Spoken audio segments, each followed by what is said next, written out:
Can I keep using the same investment models or SMAs that I'm using now if I transition to the RIA model? That is today's question on the Transition to RIA question and answer series. It is episode number 128.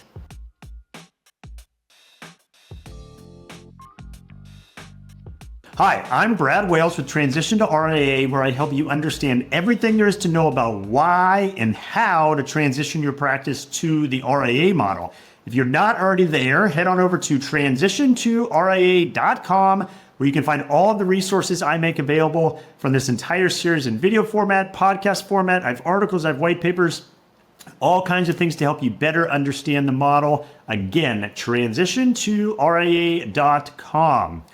Okay, in today's episode, it's a bit of a lengthy title. I tried to slim it down, but just to repeat again, if you're an advisor at some sort of firm now, a broker-dealer, a wirehouse, a regional firm, and you are using either investment models or SMA managers, which we're going to kind of define all this for those of you not familiar with it.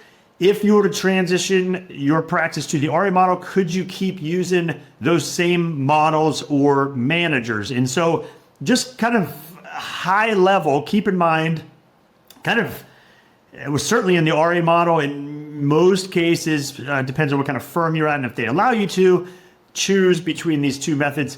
As a financial advisor, if part of your value proposition is actually managing the assets in your client's account, their portfolio. So you might do financial planning, you might do goal setting, but typically one of those value adds is the actual asset management, if you will, in the account. And so at a high level, there's two ways to do that as the advisor.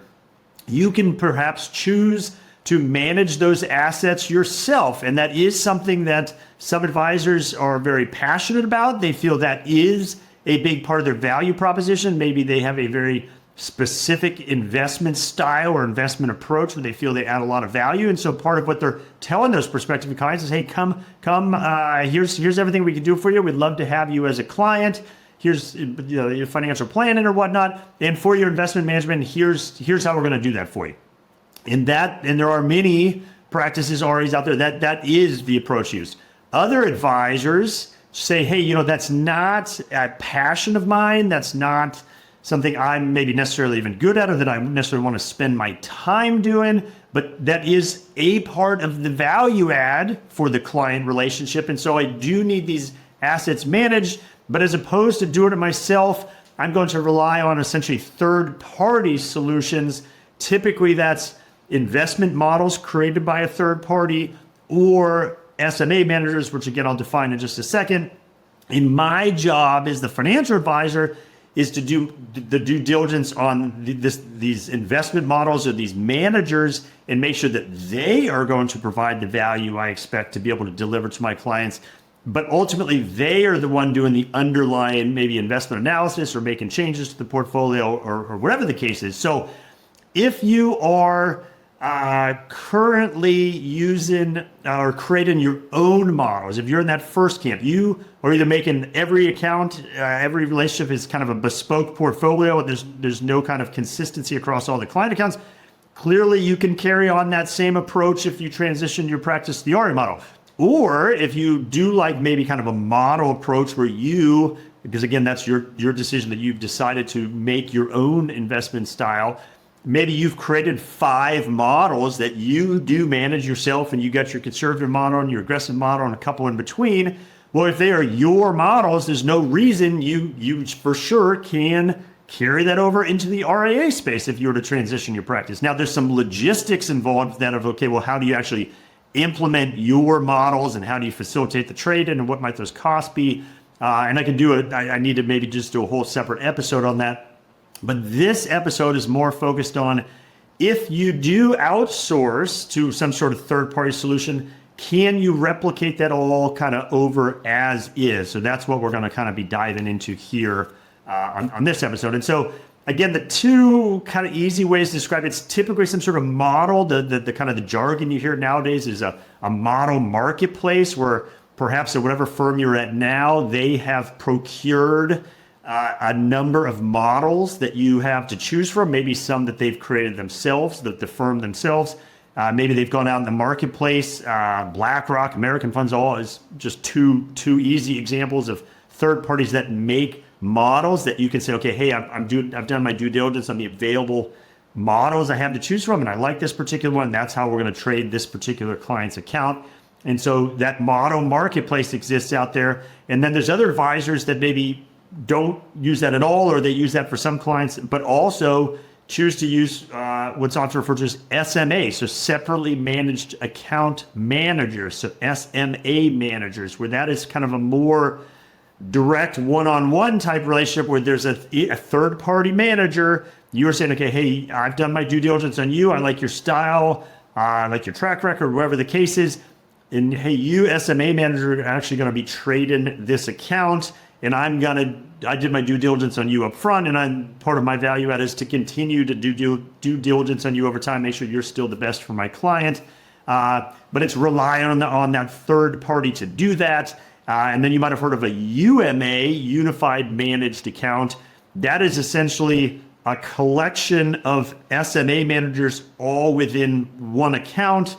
Probably I should do a whole episode on SMA versus UMA, but just at a high level, it used to be that if you were going to use 4 different SMA managers, and the reason you might have 4 different ones is because maybe there's a portion of your client's assets that should be in fixed income. So you have a SMA manager for the fixed income slice.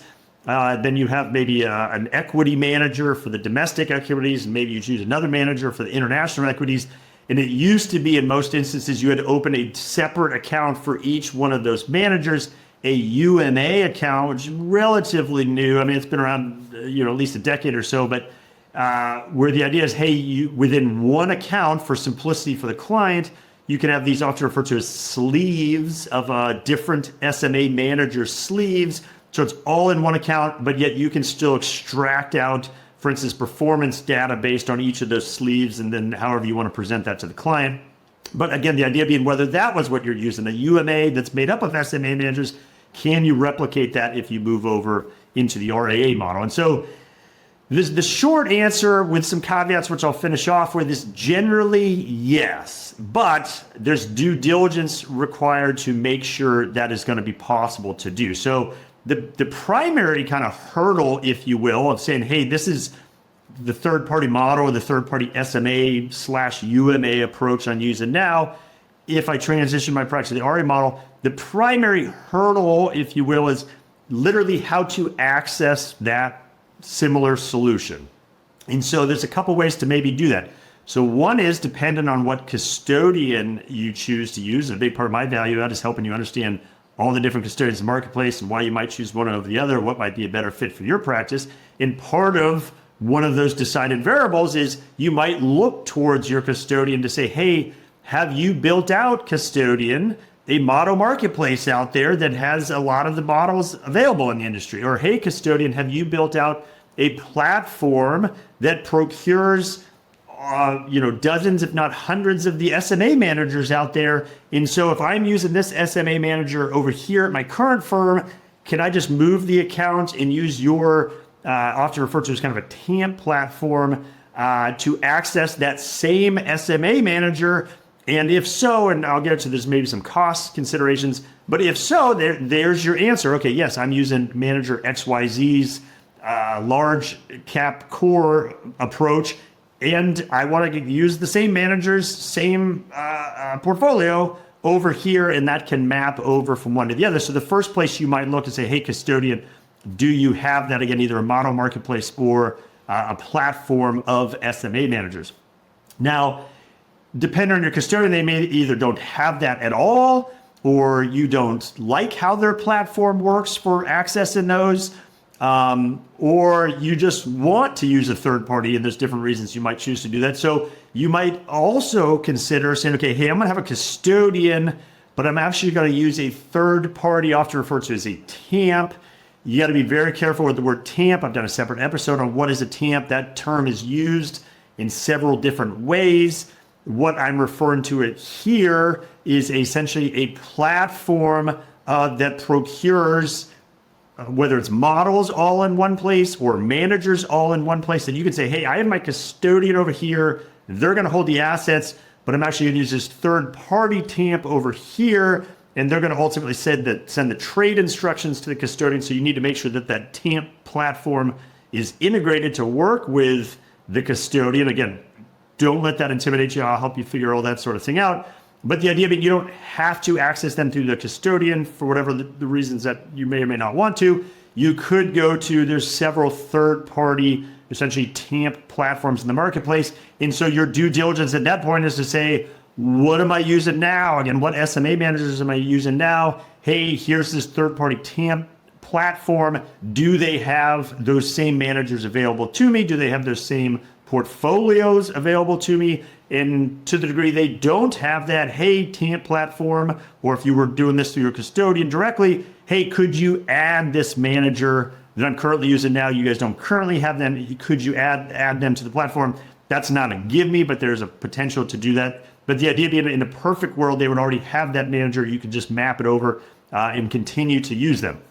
So two things to kind of think about this. If you were to start your own RIA, and as a reminder, I help advisors down multiple different pathways. For some of you, you might ultimately conclude you should start your own RIA. For others, you conclude that joining an RIA is the better path, and it's kind of a flavor in the middle. There's not to say one of those three paths is better than the other. There's just different reasons, different motivations advisors go down that path. Again, I help you figure all that out. But if you were to start your own RIA, there's several different things you solve for as part of that you'll have to figure out. And one of those is, to the degree you do need or want access to third-party models or third-party SMA managers, is for you to procure how you're going to access them. So again, whether that's doing the research on the custodian and concluding that that's the way you want to access them, or concluding that, hey, I should use a third-party TAMP, so now I need to know who are those solutions out there, do due diligence on them, and understand and pick which one you want to choose.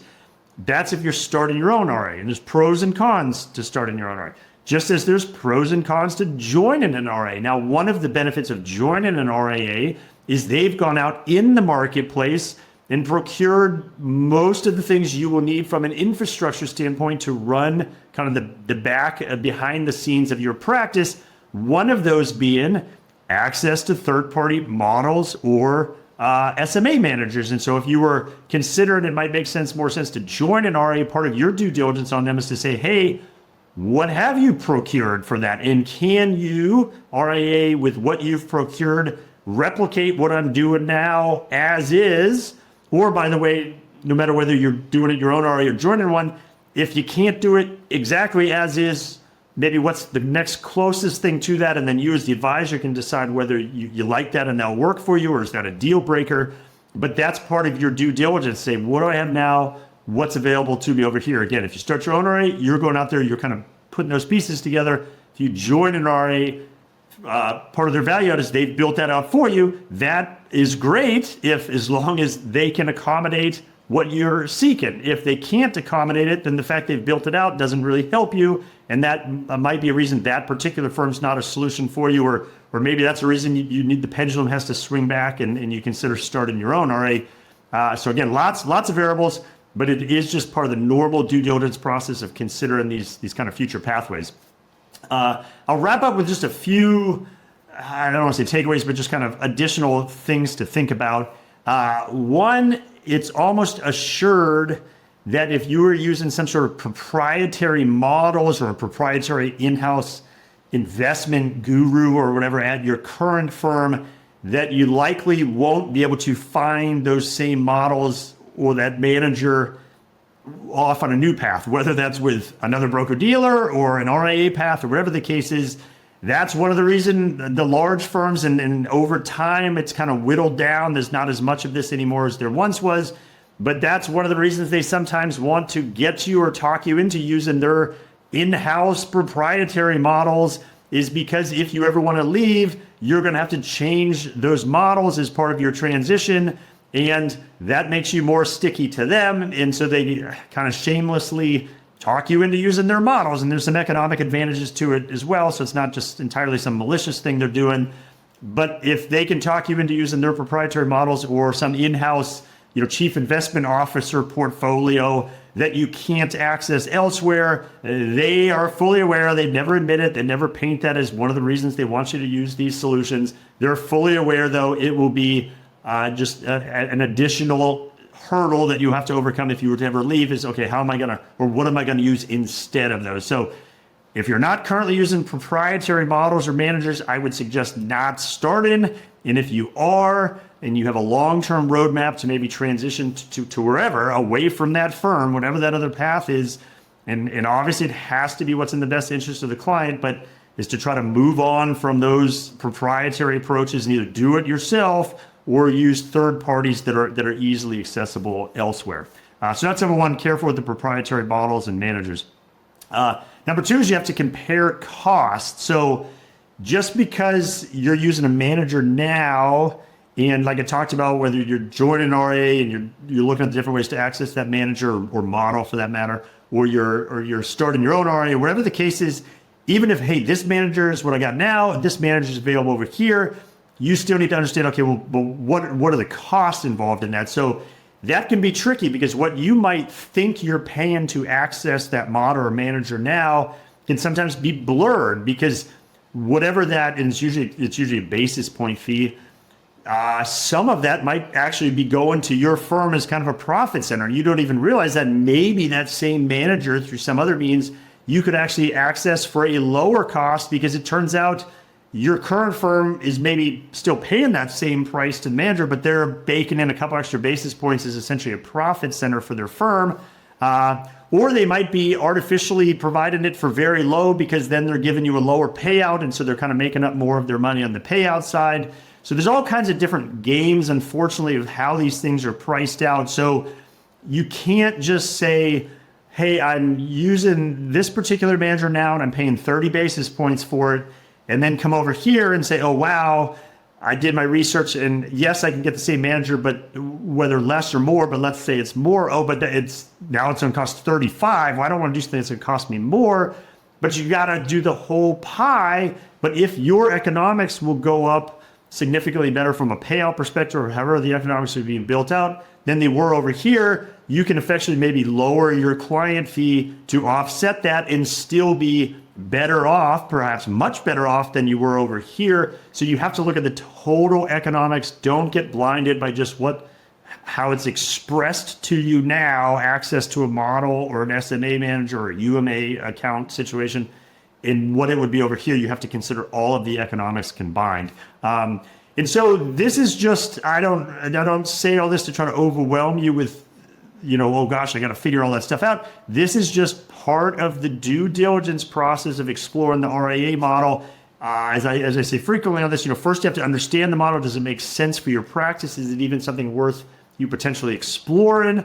If you get past that, then there's multiple different ways you could go down into the model. You could start your own RIA, you could join an RIA, and as I know, there's a flavor in the middle. And then once you get farther into that, you got to make sure, well, how am I going to solve for all of the pieces I need to solve for? Today's topic is one of those pieces, and it's just a matter of working through that due diligence and having someone like me that just guides you through this process. One, make sure you're aware we need to do these steps. Two, here's how to do the steps, and we just make sure that what you think will happen with your practice on this new path will indeed be the actual end result. It's just a normal part of the due diligence process, but you need to understand how to actually do all of those steps.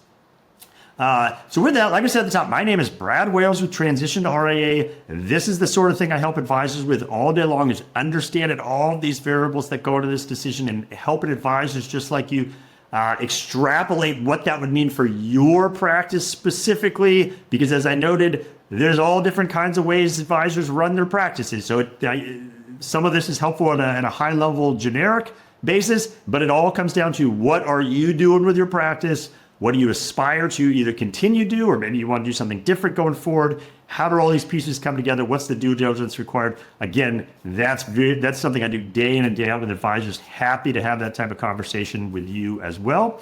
First things first, though, head on over to transitiontoria.com, where I noted you can find all of the resources I make available from this entire series in video format, podcast format. I have articles, I have white papers, and at the top of every page is a contact link. If you click on that, you can instantly and easily schedule time to have a one-on-one conversation with me, whether you want to talk about today's topic or anything else RIA related. I'm happy to have that conversation with you. Again, head to transitiontoria.com. And with that, hope you found value in today's episode, and I'll see you on the next one.